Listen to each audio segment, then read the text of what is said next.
Guys, kung natatandaan nyo, dito yung unang pwesto ng DFA dun sa unang vlog ko. Pero ngayon, naiba na naman. At i-update ko kayo kung saan ang bagong pwesto nila. Ang bagong location ng DFA ay doon sa North Tower 2. Ayun, sa doon building na yun. Bali, pwede naman tayong pumasok sa loob ng SM, may daanan din doon.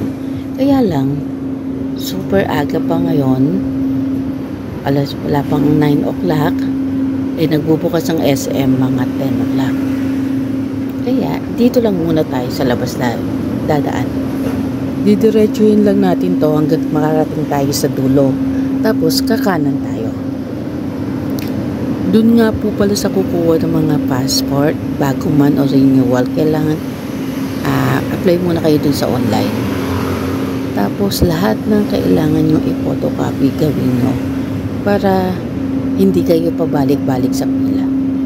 Guys, galing nga pala akong LRT 1 kaya ganito ang way ko. Pero kung galing kayo ng MRT, doon naman sa likod ng North Tower ang daan mo.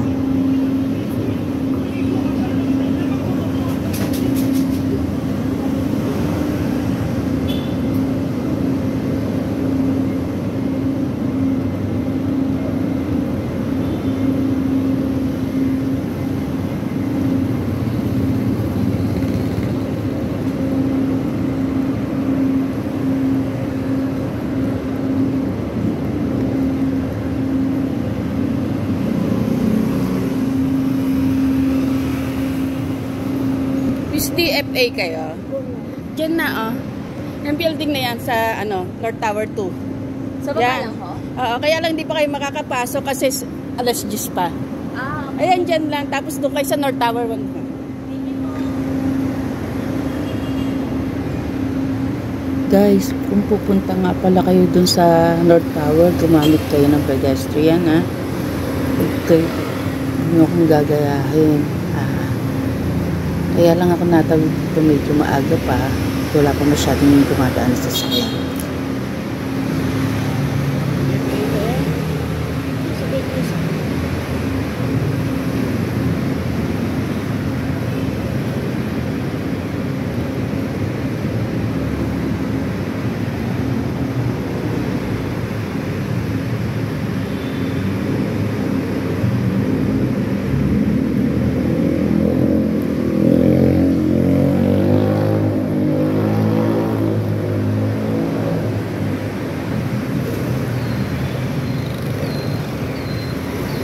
Ayun na.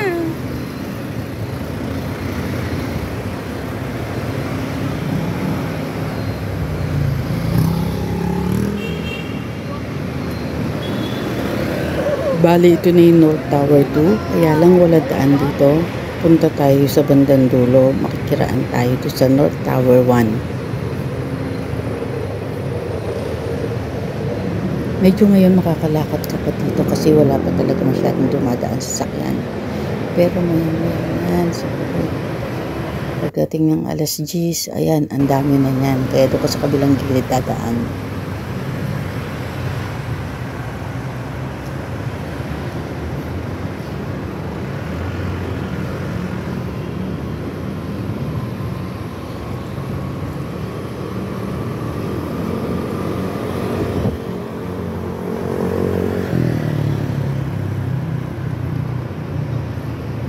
Ito nga palang North Tower 1, connected siya sa Daplak.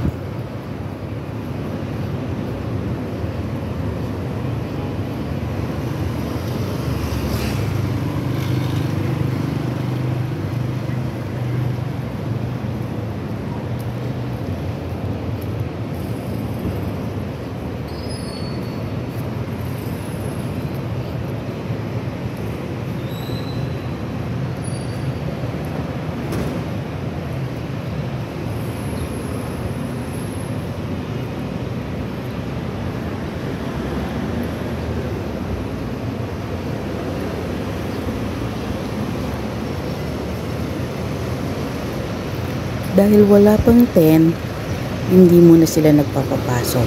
Pero kung gusto nyong pumasok, meron dyang Starbucks, mag-coffee muna kayo.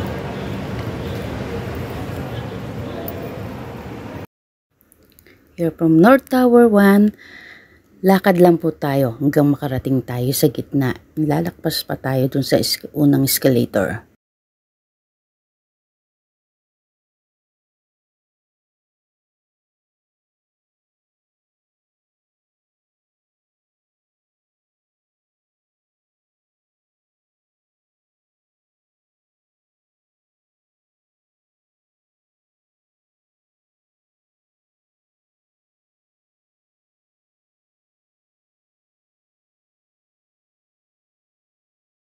Lakad lang tayo. Paglakpas natin dun sa Fantastic Baka, yun na yung North Tower 2.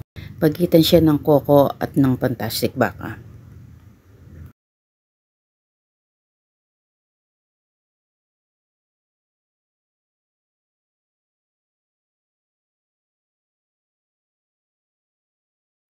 Ayan, nandito na tayo. Pasok na lang po kayo doon at magtanong kayo sa guard.